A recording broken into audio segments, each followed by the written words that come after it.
Hammered the Westbank for the second time in a matter of days. Jacob Bradford is live in Algiers, where people are still without power tonight. Yeah, John, that's right. You know, there are still people out here right behind me on Holiday Drive that are without power. You can see right there that the traffic lights at the corner of MacArthur and Holiday are still out. But thankfully, earlier today, the weather did clear up, so that way a lot of folks could get out and start cleaning up.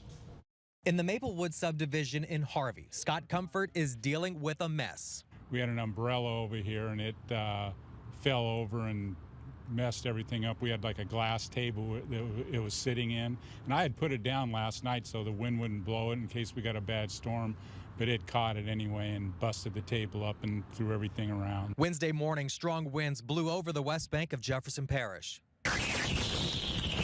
Surveillance and cell phone video caught the fury of Mother Nature.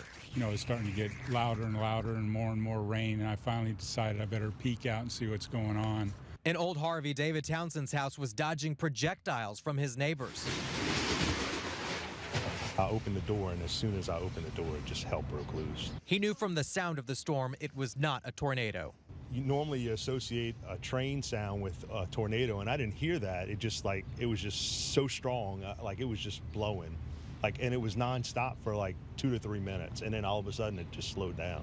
He wasn't sure if he needed to find something to duck under to wait for the worst of it to be over. I need to find a place to jump under because I didn't know what was going on. It just all of a sudden came out of nowhere. Once the storm passed, the work began to put the area back together. Several traffic lights in Gretna were out near Belmead and the Baywood neighborhoods, snarling traffic. Crews had to cut up trees that had fallen on roadways.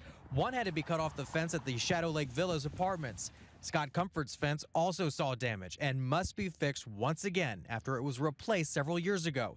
He says that before the weather got bad, he tried to prepare it the best he could.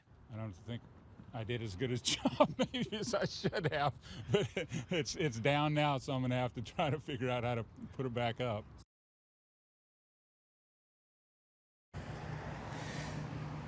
Entergy did release a statement earlier this afternoon that said that they hope to have all of the power back on, at least on the West Bank, at midnight tonight. Reporting live in Algiers, Jacob Bradford, Fox 8, Local First.